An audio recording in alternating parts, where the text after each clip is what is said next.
WNST, Towson, Baltimore, and Baltimore Positive. We are positively in Dundalk. The sign behind me says Costas. We are sponsored by our friends at Window Nation, where you buy two, you get two free. Our friends at the Maryland Lottery. I'm giving away scratch-offs here. I think Westmore's going to get one. Pamela Wood's going to get one. Don's going to get one as well. And our friends at Goodwill and the Restaurant Association of Maryland, where we're reminding everybody to get out and come to places like Costas and support them. We've been through plagues and all sorts of weird things, inflation, crab cakes. Come on out and enjoy yourself. It is a Maryland Crab Cake Tour. Big thanks to Westmore for joining us. You know, I said, Don, we're putting a show together for the last day of the tour of doing all these I thought I was going to gain 15 pounds. And I said, we're going to come to Dundalk and end this thing the right way.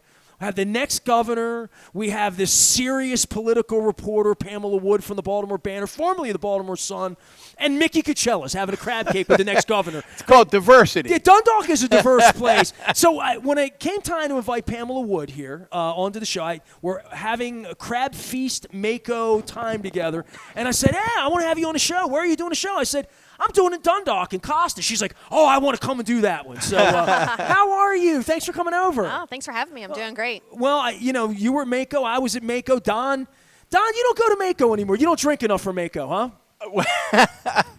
huh? Mako is an acquired taste. It's something that you have to do when you're in county government. And believe it or not, good work does get done down there. But the shenanigans can always be a bit interesting. Well, it was interesting, and I ran into you amongst all the shenanigans. What do you learn when you go down to something like that? I saw a little bit of bipartisanness that I thought you probably see in Annapolis, Democrats and Republicans running together all the time. But I thought that there was a decent spirit about the changes that are about to happen in the state, because there are a lot of changes about to happen in our state, right? Yeah, for the record, no shenanigans. This reporter. You didn't even go to shenanigans? You were shenanigans-free zone. Shenanigans-free. Yeah, it's all about, learning what folks are talking about, whether it's, county level and city level folks, the elected officials. It's also about networking, in a little more relaxed atmosphere, getting in front of some of the politicians, electeds, getting some story ideas, developing relationships. But no shenanigans here. But I did witness an interesting bipartisan moment. It's kind of gotten a little buzz more than what it really was, but in the exhibit hall, Governor Hogan was making his way through. Westmore was making his way through. Their paths crossed. I saw that on Twitter when I was in the other end of the room. I'm like, I missed it. Yeah, they shook hands. They chatted for a minute. They posed for a couple pictures, and then, they moved on. It was a nice interaction. But some national talking heads took this as an idea that maybe Governor Hogan was endorsing Mr. Moore, which he said that's not the case. Governor Hogan has had to answer that question multiple times. Somehow, I guess politeness was, You snapped a picture of politeness. Yes. Well, I mean, the obvious thing here is, as Wes Moore's literally in the other room having a crab cake with Mickey Coachella, because I bring strange people together here, the state of the election season and this notion that he can't lose, Cox can't win, starts at the top, which is a weird sort of place to begin the politics here, that there's an election, but the Republican side of this went a little differently than maybe we thought it was going to go. Well, certainly the Republican way went differently than Governor Hogan wanted it to go, sure. and his supported candidate Kelly Schultz. It is a different general election. Now Delegate Dan Cox's chances of winning are not zero. We don't know what they are. There hasn't been independent polling yet, although the prior polling indicates that Delegate Cox does have a very hard road ahead of him.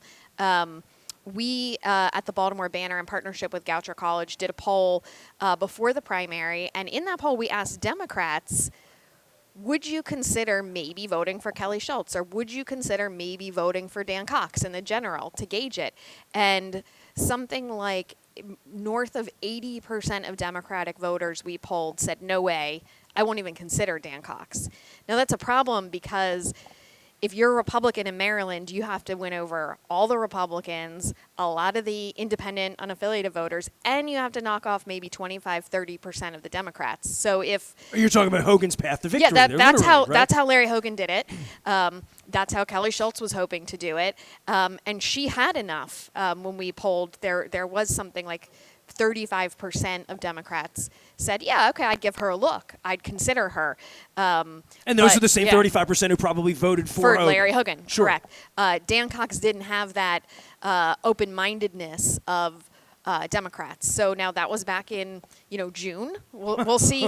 We'll see once people tune in after Labor Day and we see more from both of these candidates. We'll see where it goes. But it is a tough path for Dan Cox. Pam, you're a political observer. You've been studying this stuff for a long time. A lot of insiders that I spoke to for months had been saying to me, Don, something really strange is going to happen in this Republican primary. And it went back to that whole idea that signs don't vote.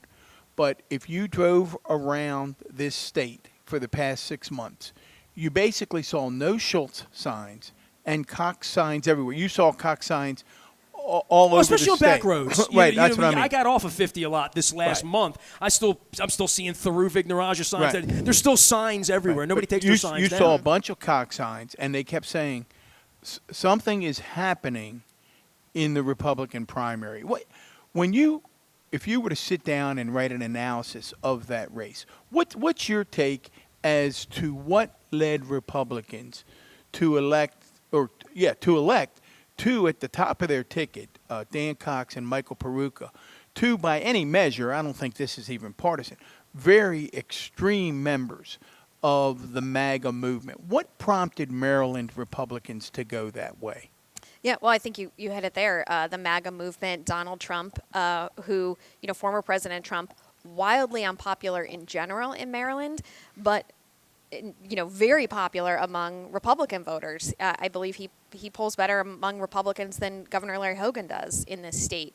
There is a significant portion of the Republican base, and remember in primaries you often get the most devoted, sometimes more extreme voters in both parties who come out.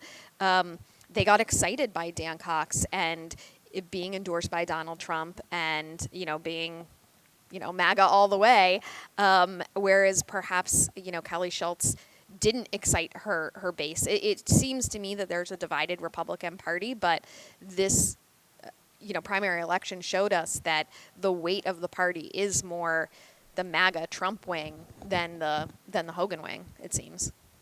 Well, you talk about polls and where we're going. Public perception of this is one thing, but the notion that if Cox were to win, that there's no path to that, it becomes a little bit of a weird talking point, I think, over the next 60 days to even discuss it if, the path is there. Where will the movement be for Cox? And where are we with getting both candidates? We should have asked Wes that because we didn't. We talked about a lot of other things. But will there be a debate in this as you see it? It does seem that there's going to be at least one debate. I mean, I've talked with Mr. Moore about it. I've talked with Delegate Cox. They both say, yes, we're looking forward to debating. At this point where we sit at the end of August, it appears that Delegate Cox is basically accepting every invitation that comes his way.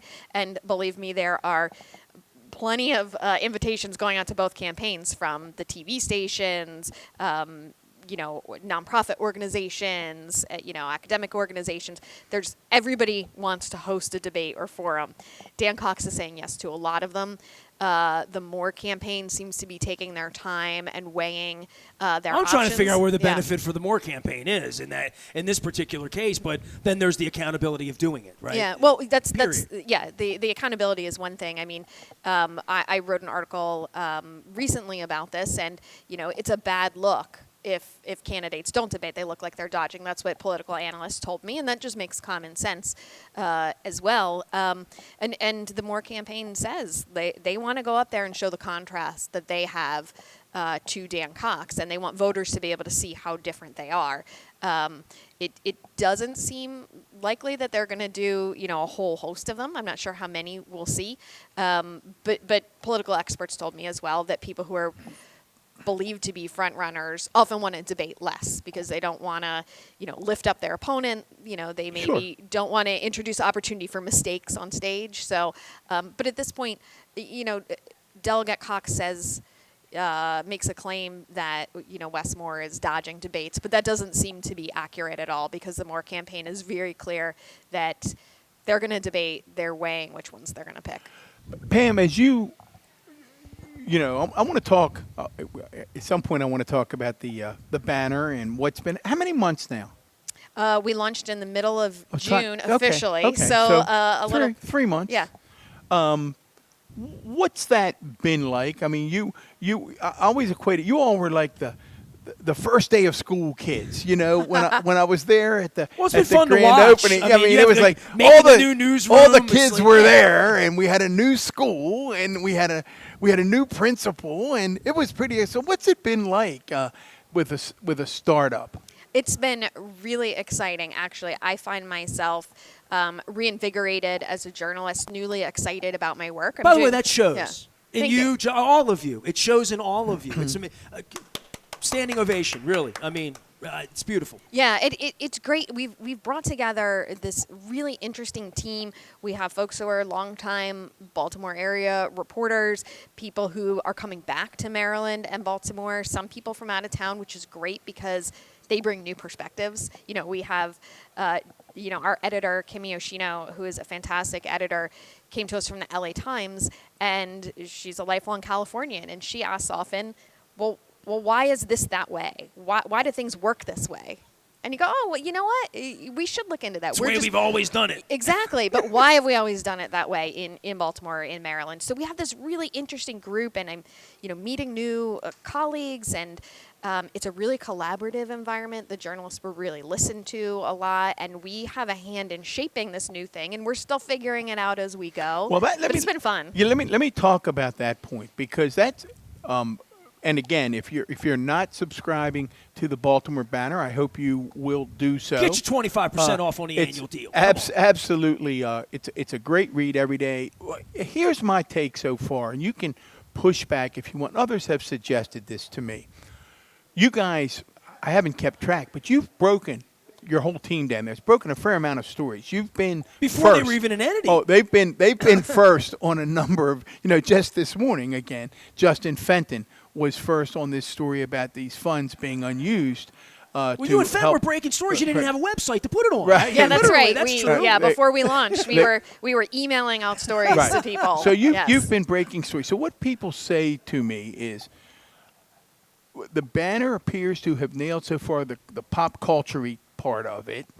They appear to have nailed, because of the quality of their journalists, the breaking story being first part of it. What some folks have said is, I don't have a sense yet that it feels totally like a daily paper. Is that fair? And is that a goal, or is that not a goal? That is fair. And we are building. We picked specific lanes to start in. We brought in some investigative reporters, politics, crime, some really cool, interesting folks on the features, the pop culture, really exploring parts of the art scene in Baltimore. No, that works. That have gone that's uncovered. real. Yeah. So that's where we started, and we are very systematically adding things. We just acquired Varsity Sports Network, so it's now the Baltimore Banners Varsity Sports Network. I'm a big fan of Gary because he typeset my first book. So thank you, Gary. There you go. Yeah, they're Love great. Gary. They're a great addition, and they're providing high school sports for us. We're hiring more sports reporters. We're looking to expand into suburban coverage. Right now, we're focused Baltimore City, Baltimore County, but we're working on getting into more counties. We gradually want to build into being that daily news product, the one place where you can go to get a little bit of everything. So we're not there yet, so that's a fair critique, but it's coming. No, that's an interesting response. Now, my question to you, and Nestor loves his journalism. As a journalist, is the job the same? In other words, I'm not asking you to pit one paper or against the other. I'm not having you to say, oh, the Sun was lousy at this. Not that. But in terms of Pam Wood journalist, is the job the same at both?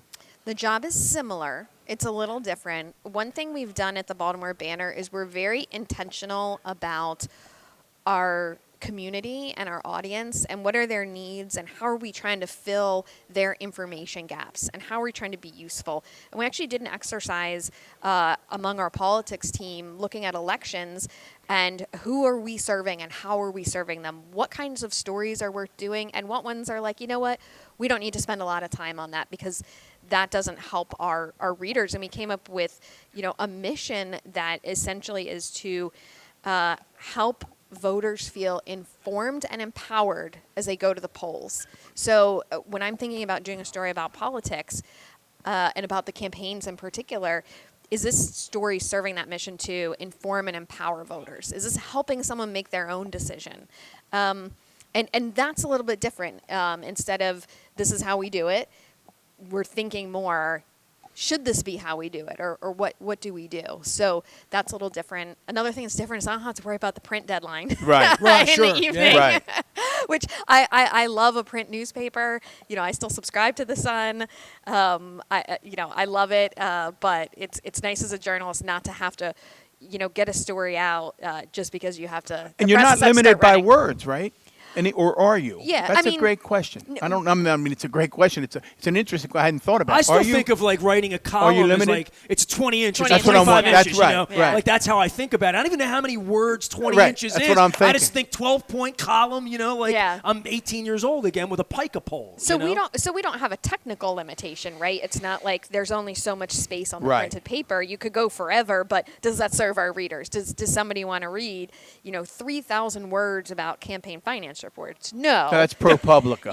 We'll do, in some stories we'll write, 600 words with some bullet points. So we do think about the length of our stories, but we don't have any technical restrictions. Well, for me, watching you birth this thing, and, I've known MTS from the beginning, and Kimmy when she came in, and obviously you and Justin as the stars and the people that have gone over there. Ali Danois also writing some great sports stuff, too, is a buddy of mine. Oh, yeah, he's great. Yeah, to see it has a different kind of voice, right? And it's not meant to be in a big place on Calvert Street printing, and it's intentionally not that. But the collaborative effort that I see all of you on your personal Facebook or Twitter and saying, I know my colleagues, I'm looking them in the eye, I'm reporting to an office.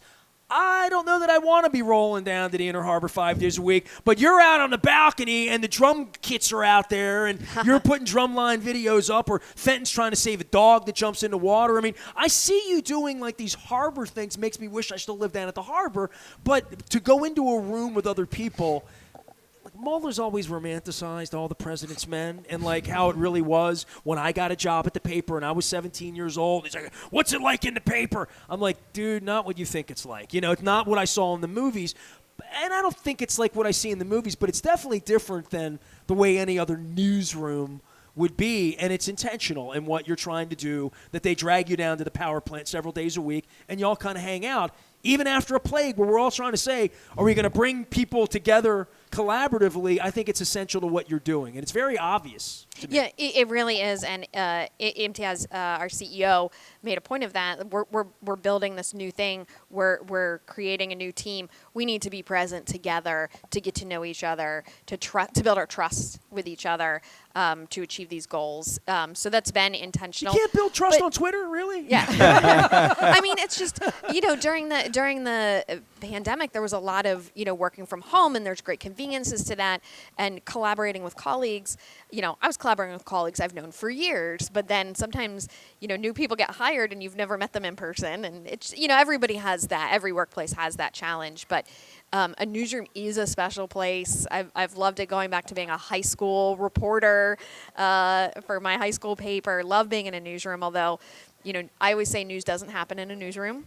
And, you can't get stuck in there. You got to get out. Today I had to run by a courthouse this morning. I'm here.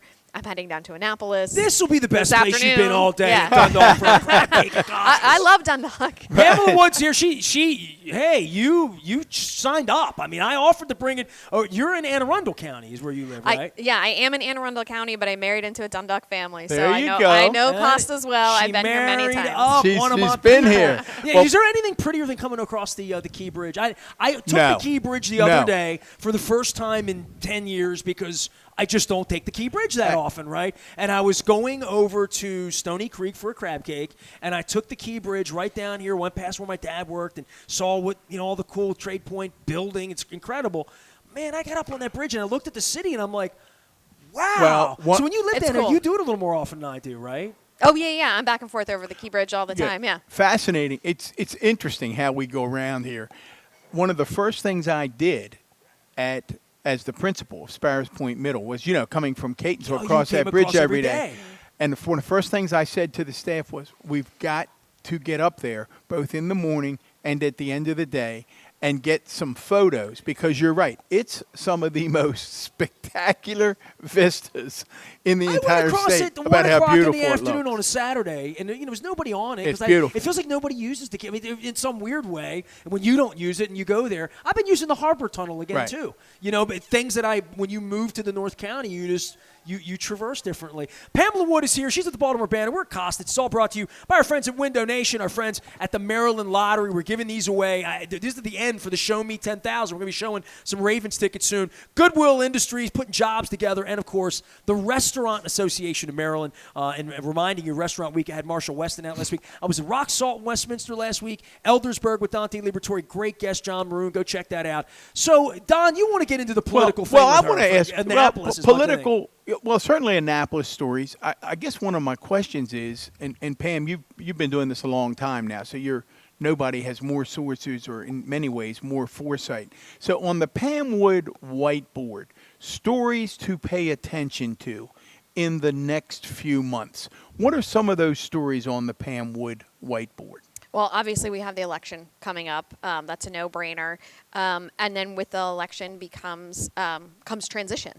You know, whoever the next governor is, you know, who's going to come into their cabinet, like who might hold over from the Hogan administration, you know, who's going to be, you know, in that group, you know, advising the governor and running government.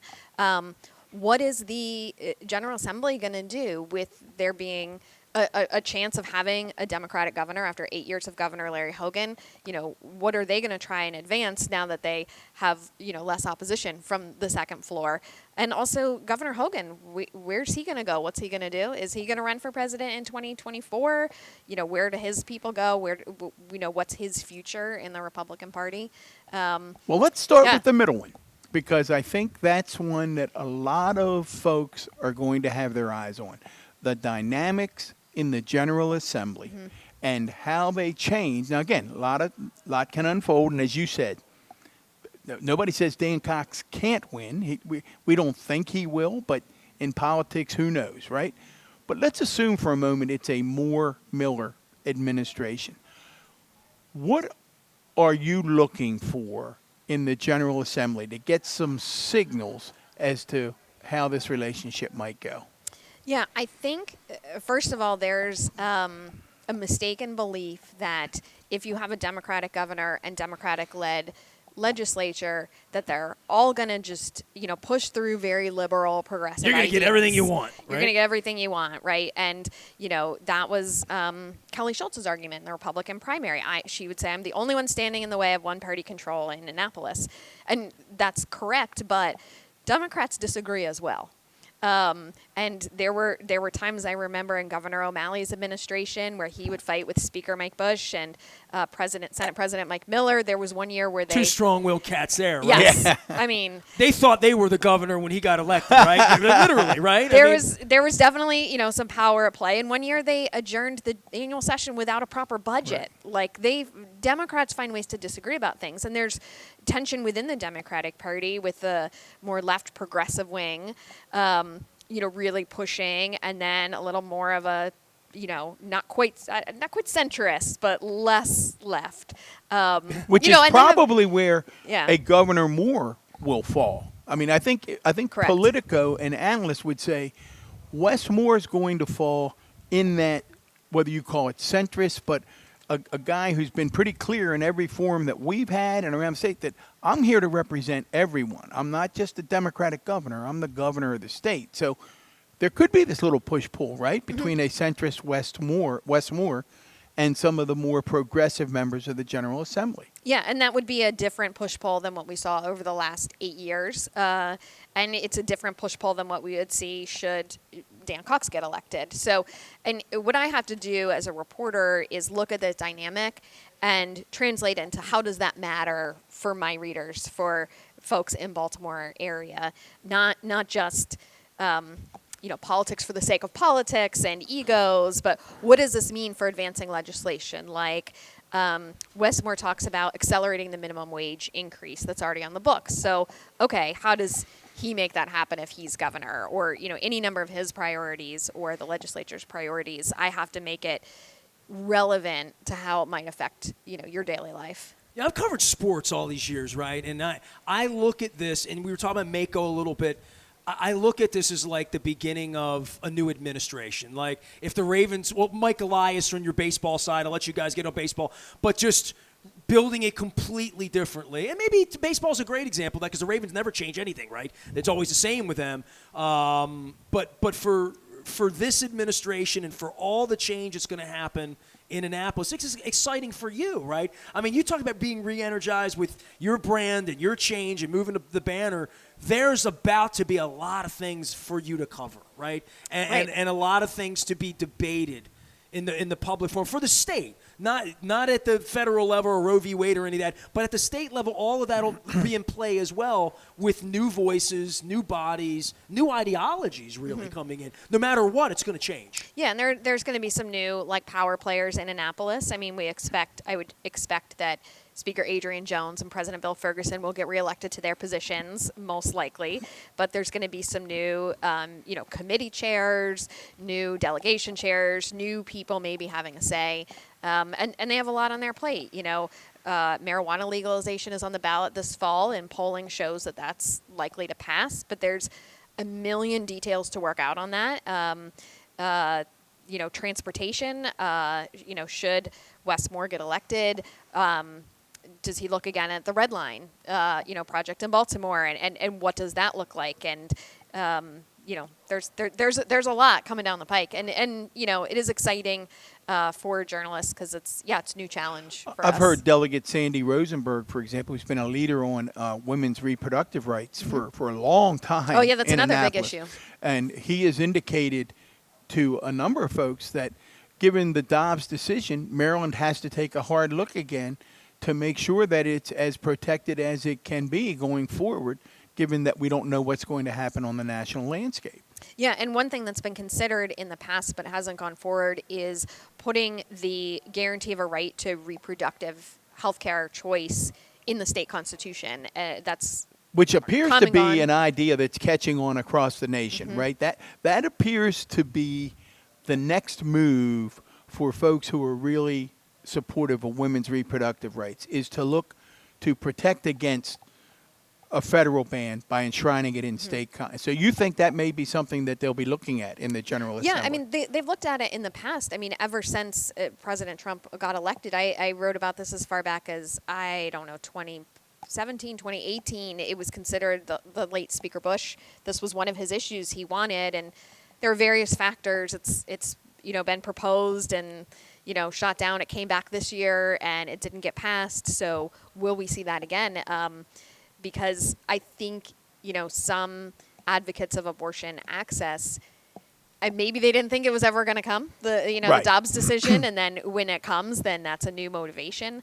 I think some Democrats are maybe kicking themselves that they didn't do it because a constitutional amendment goes before voters, and that is an issue that really energizes Democratic voters, and I bet some folks wish it was on the ballot here. Well, this Pam, fall. that's interesting. Nestor's wife is certainly in the age bracket I'm going to talk about. My daughter is in that age bracket. You're in that age bracket.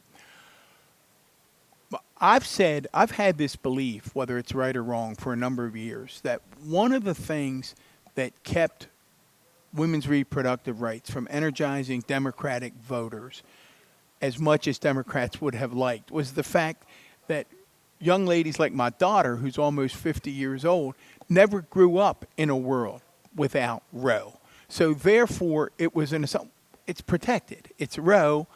It's not an issue that I really have to worry about because the Supreme Court has spoken. We've had 2-3 Supreme Court justices call it settled law. So and then go in with their fingers behind their back crossed and undo that. That's an amazing lie. So that gets to my question for Pam, which is, as a woman of that age group, did it feel like things changed with Dobbs for you in terms of looking at the landscape and what was protected and what wasn't? Did it have a different personal feel to you as a young woman? Yeah, I mean, I think you're correct that there are multiple generations of people now, not just women but men, right? And who grew up with this was a long settled law. I mean, Roe was before I was born. Right. Like You when haven't I spent was much of young, your life thinking about it, really. being no, I undone, mean, when I right? was young, I mean, honestly, what I knew about, life before Roe was from the movie Dirty Dancing. That was like literally Right. the only thing I knew. This was this old timey thing. This was like the Right. like so long Boy, ago. what a great example. Like when right? you see a payphone in a movie now, you're like, oh, that's old. Right, Yeah, right. yeah. I mean, we all know Don't what have that those is, anymore. but Right. what does Yeah. a 20-year-old know? So yes, people my age grew up their whole life, and you just thought it was settled law. And as you noted, these justices came before their confirmation hearings and said it was settled law. So I think it was surprising to people of maybe my generation and those younger than me that it wasn't really conceivable that this would be something that was changed because it was so long, 50 years almost that it was legal. So it certainly, I think, took a lot of people by surprise. The marijuana thing feels that way to me. It felt like it was just never going to be legal. You know what I mean? In most of my lifetime, I just thought that's never going to happen, right? Mm-hmm. There's never going to get a consent. And now you don't go anywhere without smelling weed, right? So, and it's all happened very, very quickly. Yeah, the last 10 years. One thing you think could never happen, it just happens, right? Mm-hmm. I'm going around to breweries. 30 years ago, you couldn't have breweries in this state, Right. right? So these laws change, and I guess voting matters. And for the election season, is there any of these that you're really I mean, the Heather Mazier thing for me, it's not in my district. It's really it's over the hill from where I live. You're as passionate about that election as I've ever seen you about any. Because I think I've known Andy you a long Harris should time. be in a prison. Like, you know what I mean? Like, I just think traitors and the insurrection, and it's out in plain. I think we're hiding from the elephant in the room if we're not taking that on in this country right now, especially after driving around the state and going into little gas stations out in Western Maryland where every single item in there that wasn't a commodity, that wasn't a beer or a soda, was something about the NRA, come get my guns, F you, Brandon. Like I saw the vitriol in all of that, and I can't believe people will vote for it. But I saw the I'm with Andy signs on the Eastern Shore, and a pundit or a political person like Mueller would say to me, she's got no chance. Great ideas. She's got no chance. I think it's better than no chance all of a sudden based on the election that we saw with Schultz and where this could go if there's some kind of Democratic turnout. For things like Roe, that they're going to vote for Heather Mazier, and maybe they wouldn't be a voter normally in one. Yeah, I mean, we're definitely following that one. Heather Mazier's raised a lot of money. She has a lot of support. She's working her tail off. Congressman Harris has the advantage of incumbency. He has money too. He has dedicated supporters. The makeup of the district, favors Congressman Harris, but Heather Mazier is the strongest opponent he's had in some time. It is an interesting race all of a sudden. And it's very interesting. There's also an interesting one over in the 6th District, which goes from Montgomery County all the way up through Western Maryland. It's currently Congressman David Trone, a Democrat, and he's getting a Republican challenge from Neil Parrott, who's a state delegate. And that district, when it was redrawn, made it more of almost like a toss-up district in terms of the makeup of the electorate. So, Congressman Trone has a lot of money to spend, and I'm sure he will. Unlimited, some would say. So he money is not a challenge for him, saw a lot but of that's signs. going to be interesting to watch. Delegate Neil Parrott, been in Annapolis a while, like smart guy. I don't know if he'll have the resources to go up against Congressman Trone, but So money those are matters, but it's not the only those thing are that the matters. two races Those are the two. that you're following. Yeah, I mean, we're Okay. following all of them, but those two in particular, on both ends of the state, I think are the most interesting ones to watch. Well, thank you for making the trip across the beautiful bridge. Don, is school closed here? He's my professor. So we got to. I think school's banner. People want to get it. It's Baltimore Banner. Where do they find? We are at thebaltimorebanner.com, and we have a lot of stories outside the paywall. We are paywalled with a subscription, but when you subscribe, you get a second login that you can give to somebody else. Nice. So it's really, when you think My about wife the price, likes you can that. split it. Yes. Yes, that worked out well. Yeah, and we have a daily newsletter called The Scan. We're about to launch a politics newsletter weekly. That's Cody coming Boatler, soon. right? With the Yes. scan. Cody's doing a great job. Matter of fact, a shout out to Cody I get Boatler. the scan. He's doing a nice job with the scan. Former I don't Baltimore want to get out County of here reporter. in Dundalk without you guys doing your Oriole thing, because I mean, you're all about the magic. He's all about the magic. You know, have a little fun. Talk amongst yourselves. My family moved to Maryland in 1989, so Why not? That was the why not year. There So you that go. was my introduction. When my parents told us we were going to move to Maryland, we were disappointed, and they said, "But we're moving to a major league city," and then. And It was Brady the why Anderson's not year. cute, and Cal's Cal, and like Camden Yards is Camden. You came right into it. Yeah, right? it was great. It was great, and there's been many ups and downs since. A But lot of downs. This feels like seems exciting. It feels like I said to my grandson. All of my grandsons are all in. As anybody that follows my social media knows, they just love their Orioles. And I said, God forbid this would happen, but if we don't win another game, this has been an incredible ride. Mm-hmm. Recently, we won 2 out of 3 in Houston. I prepared my grandsons that we were going to get swept down there. I've given up, and we did it with This is Baltimore positive. without. This I said, isn't a- wait a minute, we did it without one infielder hitting his weight over the past 10 days. Well, that's the way they've been doing it for 3 months. It's absolutely remarkable. The pitching is remarkable. I love the lights blinking on and off when the mountain comes in to close a game. So That's fun. It's, Well, it's I going like to be seeing real fun. leadership in Rutschman. I Oh. see a guy Oh. who is, I did He's say definitely a this. star. People Unbelievable. call me a pessimist, and he's really the one that.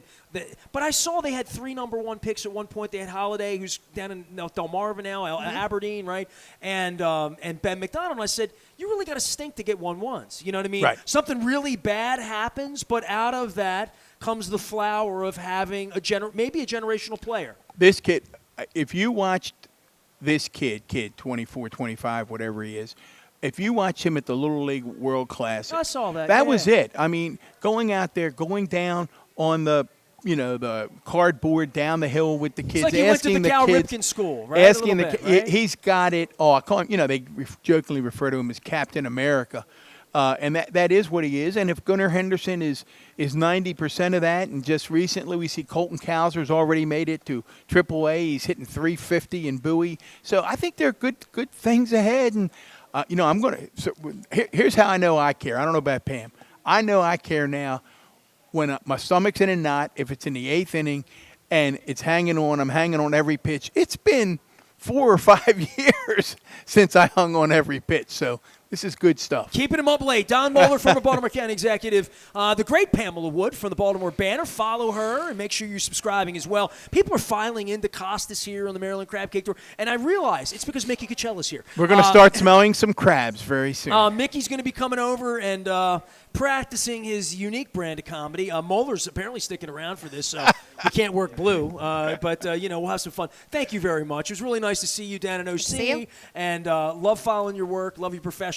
And as he says, I love good journalism, and I know the importance and the value, as well as the arrows y'all take from Baltimore Twitter, getting all bent about different things. But y'all keep doing you. You guys doing a great job. Thank you. Thanks for having me. We're a 2-newspaper town, even though they're not considered an MTS. We're not a newspaper, like you'll start in on me, and that's fine. So tell him I said hello as well as Kimmy and everybody down at Baltimore Banner. We're here. It's all courtesy of our friends at the Maryland Lottery. We're letting ourselves play. Last chance for the Show Me $10,000 tickets down here at Costas, because I'm going to be giving away the Raven scratch-offs beginning 2 weeks from now. This is the last day of the Maryland Crab Cake Tour. 31 crab cakes, 31 breweries. I've been wearing the Window Nation hat in Eldersburg at Liberatories. I was out in Westminster at Rock Salt. Our friends at the Restaurant Association of Maryland are reminding you, September 16th to the 25th, everybody's showing off. So get on out there, support local, make sure you're doing it right. And my spring cleaning turned into my summer cleaning. It's about to become my fall cleaning. We have an entire closet full of stuff for our friends at Goodwill. Make sure you're donating, taking good care of them. They're putting people to work and getting that Excel Center together. We'll be talking about that with Lisa Rosiniak next week. I am Nestor. We're back for more at Costas in beautiful Dundalk. It is the Maryland Crab Cake Tour. Stay with us. Mickey is ahead. It'll get funnier from here. Trust me.